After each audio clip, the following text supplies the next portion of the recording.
Sampurasun, Mugia Rahayu Sagung Dumadi.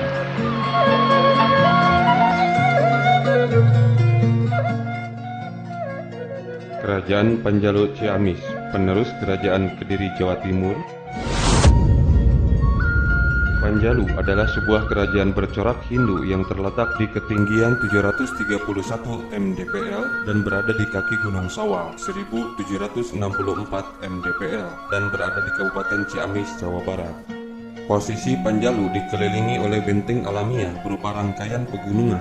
Dari sebelah selatan dan timur berdiri kokoh Gunung Sawal yang memisahkan kerajaan wilayah Galuh. Bagian baratnya dibentengi oleh Gunung Cakrabuana yang dulu menjadi batas kerajaan Sumedang Larang. Sedangkan pada sisi utaranya memanjang Gunung Bitung yang menjadi batas Kabupaten Ciamis dengan Majalengka yang dahulu merupakan batas Panjalu dengan kerajaan Talaga. Secara geografis pada abad ke-13 sampai abad ke-16, Kerajaan Panjalu berbatasan dengan Kerajaan Talaga, Kerajaan Kuningan, dan Cirebon di sebelah utara. Di sebelah timur Kerajaan Panjalu berbatasan dengan Kawali, ibu kota Kemaharajaan Sunda 1333 hingga 1482 Masehi. Wilayah selatannya berbatasan dengan Kerajaan Galuh, sedangkan di sebelah barat berbatasan dengan Kerajaan Galunggung dan Kerajaan Sumedang Larang. Di Panjalu dikenal Situlengkong dengan pulau di tengahnya bernama Nusa Larang. Keberadaan Nusa Larang disebutkan dalam naskah Carita Parahyangan. Nusa Larang disebutkan sebagai bagian dari Mandala Wanakusuma. Mandala ini keberadaannya disebut-sebut telah ada sejak zaman Kerajaan Tarumanegara di masa pemerintahan Raja Tarumanegara ke-7, yaitu Maharaja Suryawarman yang berkuasa pada tahun 535 Masehi hingga 561 Masehi. Artinya kerajaan Wanakusuma telah ada terlebih dahulu sebelum Kian Sancang, putra Raja ke-8 Tarumanegara, Maharaja Kertawarman. Mandala Wanakusuma termasuk kebuyutan atau kemandalaan yang ada di Tatar Pasundan. Keberadaan Wanakusuma disebut dalam Carita Parahyangan ketika memaparkan kisah Prabu Niskala Wastukancana. Penulis Carita Parahyangan mengisahkan kehidupan Wastukancana dan bagaimana rakyat mencintainya. Uraian tersebut seolah-olah memuji-muji perilakunya, bahkan dapat dijadikan contoh generasi penerusnya. Tulisan dalam Carita Parahyangan tersebut sebagai berikut. Ayana sewu Prebu wangi ngarana, inyana Prebu Niskala Wastukancana nusuruk di Nusa Larang ringgiri Wanakusuma, lawasnya ratus-ratus opat tahun, kena rampes na agama, kereta juga. Tandang paompong jawapon, kenana ratu elek pusat mata, nurut mengasuh yang muni suara, nusuruk digeger omas batara guru di Jampang, sakitu nu diturut gunung mawar mahcai. Ada lagi putra Prabu termasyhur namanya, yaitu Prabu Niskala Wastukancana yang hilang di Nusa Larang Gunung Wanakusuma. Lamanya menjadi ratus-ratus-4 tahun sebab baik menjalankan agama negara gemah ripah. Meskipun umurnya masih muda, tingkah lakunya seperti yang sudah banyak pengetahuannya. Sebab ratu mengalah kepada Satmata, menuruti yang mengasuhnya, Hyang Bunisora, yang hilang di geger omas, batara guru di Jampang. Begitulah yang diikuti oleh yang menjaga tanah air. Penyebutan Gunung Wanakusuma sebagai peristirahatan terakhir Prabu Niskala Wastukancana di Nusa Larang Gunung Wanakusuma, lokasi di Nusa Larang di Panjalu, Ciamis. Dengan demikian, kita dapat menyebutkan lokasi Mandala atau Kerajaan Wanakusuma berada di Panjalu, Ciamis. Besar kemungkinan di kemudian hari lebih dikenal sebagai Kerajaan Panjalu. Nusa Larang berada di tengah sebuah situ atau telaga bernama Situlengkong. Asal-usul Situlengkong menurut cerita rakyat yang diwariskan secara turun-temurun dan berdasarkan Babat Panjalu menyatakan bahwa sebenarnya danau tersebut adalah danau buatan atau hasil usaha manusia. Sejatinya menurut cerita itu, asalnya tempat tersebut adalah sebuah lembah yang mengelilingi bukit kecil bernama Pasir Jambu. Pasir berarti bukit dalam bahasa Sunda, Pasir Jambu berarti bukit jambu. Prabu Sanghyang Barosmara memindahkan keprabuan atau kediaman raja dari Dayeuh Luhur ke Nusa Larang. Nusa Larang adalah sebuah pulau yang terdapat di tengah-tengah Situlengkong. Dinamai juga Nusa Gede, karena pada zaman dahulu ada juga pulau yang lebih kecil bernama Nusa Pakal. Sekarang sudah tidak ada karena menyatu dengan daratan sehingga menyerupai tanjung. Untuk menyeberangi situ menuju Keraton Nusa Larang dibangun sebuah cukang padung atau jembatan yang dijaga oleh gulang-gulang penjaga gerbang bernama Apun Otek. Sementara Nusa Pakal dijadikan taman sari dan Ujung Winangun dibangun kepatihan untuk Patih Sanghyang Panjibarani. Prabu Boroswara dan Sanghyang Panjibarani adalah kakak beradik dari 6 bersaudara putra dari Prabu Sanghyang Cakradewa. Panjalu berasal dari kata jalu dalam bahasa Sunda yang berarti jantan atau jago, maskulin, yang didahului dengan awalan pa atau pan atau pang. Kata Panjalu berkonotasi dengan kata-kata jagoan, jawara, pendekar, warrior kalau dalam bahasa Inggris, pejuang, ahli olah perang, dan knight dalam bahasa Inggris, satria atau perwira. Ada pula orang Panjalu yang mengatakan bahwa kata Panjalu berarti perempuan karena berasal dari kata jalu yang diberi awalan pan atau tan, sama seperti kata male dalam bahasa Inggris yang apabila diberi prefix fe menjadi female menjadi perempuan, atau tan tidak, dan jalu adalah laki-laki berarti tidak jalu adalah perempuan. Konon nama ini disandang karena Panjalu pernah diperintah oleh seorang ratu bernama Ratu Permana Dewi. Mengingat stereotip atau anggapan umum watak orang Panjalu sampai sekarang di mata orang Sunda pada umumnya memiliki watak yang lebih keras, militan, juga disegani karena konon memiliki banyak ilmu kanuragan warisan dari nenek moyang mereka. Oleh karena itu, kata Panjalu yang pertama sepertinya lebih mendekati kesesuaian, yaitu tempat para jagoan, maskulin, warrior, pendekar, atau para jawara. Menurut Munos, Kerajaan Panjalu Ciamis adalah penerus Kerajaan Panjalu Kediri, Jawa Timur. Karena setelah Maharaja Kertajaya, Raja Panjalu Kediri terakhir tewas di tangan Ken Arok pada tahun 1222, sisa-sisa keluarga dan pengikut Maharaja Kertajaya itu melarikan diri ke kawasan Panjalu Ciamis. Itulah sebabnya kedua kerajaan ini mempunyai nama yang sama, dan Kerajaan Panjalu Ciamis adalah penerus peradaban Panjalu Kediri. Nama Panjalu sendiri mulai dikenal ketika wilayah itu berada di bawah pemerintahan Prabu Sanghyang Rangga Gumilang. Sebelumnya kawasan Panjalu lebih dikenal dengan sebutan Kabuyutan Sawal atau Kabuyutan Gunung Sawal. Istilah Kabuyutan identik dengan daerah Kabataraan, yaitu daerah yang memiliki kewenangan keagamaan Hindu, seperti Kabuyutan Galunggung atau Kabataraan Galunggung. Kabuyutan adalah suatu tempat atau kawasan yang dianggap suci dan biasanya terletak di lokasi yang lebih tinggi dari daerah sekitarnya. Biasanya di bekas daerah Kabuyutan juga ditemukan situs-situs megalitik, yaitu batu-batuan purba peninggalan masa prasejarah.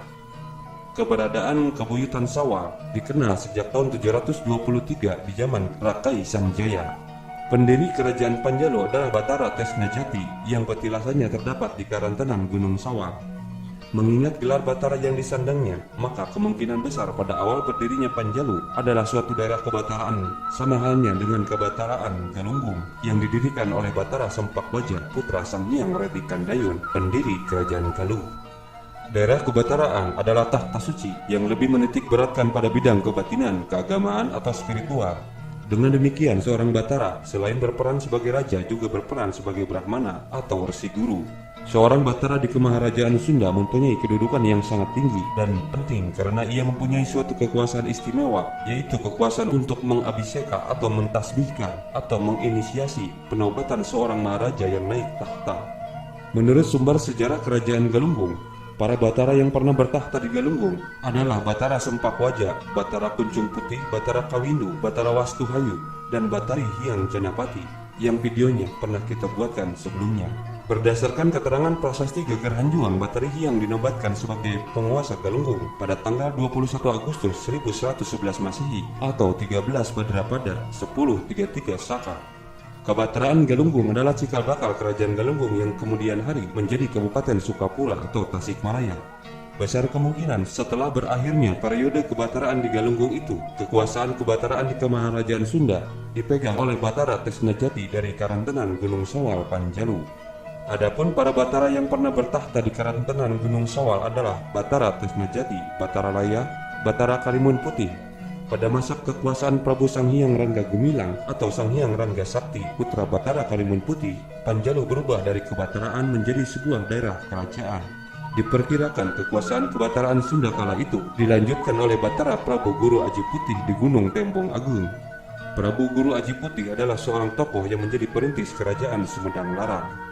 Panjalu adalah salah satu kerajaan yang termasuk dalam kekuasaan Kemaharajaan Sunda karena wilayah Kemaharajaan Sunda sejak masa Sanjaya 723 Masehi sampai dengan Sri Baduga Maharaja berkuasa pada tahun 1482 Masehi adalah seluruh wilayah Jawa Barat termasuk Provinsi Banten, DKI Jakarta, dan sebagian barat Provinsi Jawa Tengah, yaitu mulai dari ujung kulon di sebelah barat sampai Sungai Cipamali atau Kali Brebes dan Sungai Cisarayu atau Kali Serayu di sebelah timur.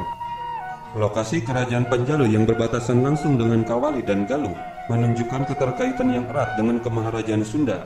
Ada 4 kawasan yang pernah menjadi ibu kota Sunda, yaitu Galuh, Parahajian Sunda, Kawali, dan Pakuan Pajajaran. Kerajaan-kerajaan lain yang menjadi bagian dari Kemaharajaan Sunda adalah Cirebon Larang, Cirebon Girang, Sindang Barang, Sukapura, Kidang Lamatan, Galuh, Astuna, Tajik Nasing, Sumedang Larang, Ujung Muhara, Ajung Kidul, Kamuning Gading, Pancakaki, Tanjung Singguru, Nusa Kalapa, Banten Girang, dan Ujung Kulon. Ada dugaan Sang Hyang Boroswara yang menjadi Raja Panjalu adalah Hyang Buniswara Suradipati. Ia adalah adik Maharaja Linggabuana yang gugur di Palagan Bubat melawan tentara Majapahit pada tahun 1357 Masehi. Hyang Buniswara menjabat sebagai Mangkubumi Suradipati mewakili keponakannya, yaitu Niskala Wastukancana yang baru berusia 9 tahun atas tahta Kawali. Hyang Buniswara juga dikenal sebagai Prabu Kuda Lelean dan Batara Guru di Jampang karena menjadi seorang pertapa atau resi yang mumpuni di Jampang, Sukabumi. Barangkali Anda tidak setuju dengan kisah Perang Bubat, di mana Maharaja Linggabuana dalam kisah kerajaan Sunda ia gugur di sana. Jika memang Perang Bubat tidak terjadi, di manakah Prabu Linggabuana? Ini harus ada cerita alternatif, di mana Prabu Linggabuana wafat dan mengapa namanya disebut Wangi. Tidak mudah merubah sejarah di Tatar Sunda. Sementara itu, sumber lain mengenai kaitan Panjalu dengan Sunda, yakni Wawacan Sejarah Galuh, memaparkan bahwa setelah runtuhnya Pajajaran, maka putra-putri raja dan rakyat Pajajaran itu melarikan diri ke Panjalu, Kawali, dan Kuningan. Sumber-sumber sejarah kerajaan Panjalu Ciamis sedikit pun tidak ada yang menyebutkan secara gamblang hubungan dengan kerajaan Panjalu Kediri. Akan tetapi kesamaan nama kedua kerajaan ini sedikit banyak menunjukkan adanya benang merah antara keduanya. Apalagi nama Raja Panjalu Kediri, yaitu Maharaja Kertajaya yang berkuasa 1194 hingga 1222, juga disebut-sebut dalam prasasti Galunggung yang bertarikh 1194 Masehi. Paul Michel Munoz mengemukakan bahwa sisa-sisa keluarga dan pengikut Kertajaya, raja terakhir dinasti Sanjaya di Jawa Timur, melarikan diri ke daerah Panjalu, Sukapura, Ciamis pada tahun 1222 untuk menghindari pembantaian dari Ken Arok, pendiri kerajaan Singasari dinasti Rajasa. Kertajaya sendiri sebagai Raja Kediri terakhir tewas dalam pertempuran di Tumapel melawan pemberontakan Akuwu Tumapel, Ken Arok. Sumber lain yakni berdasarkan Kitab Negara Kertagama, Maharaja Kertajaya bersembunyi di Dewalaya atau tempat dewa atau tempat suci. Maka bukan tidak mungkin Maharaja Kertajaya sebenarnya tidak tewas di tangan Ken Arok, melainkan melarikan diri ke kebataraan Gunung Sawal, Panjalu Ciamis, yang merupakan tempat suci di mana bertahtanya Batara atau Dewa Tesnajati. Ibu kota atau pusat kerajaan Panjalu berpindah-pindah sesuai dengan perkembangan zaman. Beberapa lokasi yang pernah menjadi pusat kerajaan adalah Karantanan Gunung Sawal. Karantanan Gunung Sawal menjadi pusat kerajaan semasa Panjalu menjadi daerah kebataraan, yaitu semasa kekuasaan Batara Tesnajati, Batara Laya, Batara Kalimun Putih.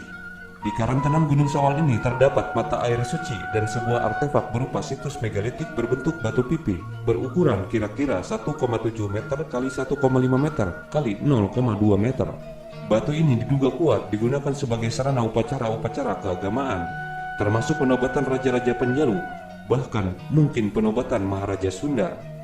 Dayeuh Luhur atau Kota Tinggi menjadi pusat pemerintahan sejak masa Prabu Sanghyang Rangga Gumilang sampai dengan Prabu Sanghyang Cakradewa. Kepraban Dayeuh Luhur terletak di Bukit Citatah, tepi Situ Bahara atau Situ Sanghyang. Tidak jauh dari Dayeuh Luhur terdapat hutan larangan Cipanjalu yang menjadi tempat semedi raja-raja Panjalu. Konon, Presiden pertama Indonesia, Insinyur Soekarno, juga pernah berziarah ke tempat ini sewaktu mudanya untuk mencari petunjuk Tuhan Yang Maha Esa dalam rangka perjuangan pergerakan kemerdekaan Republik Indonesia.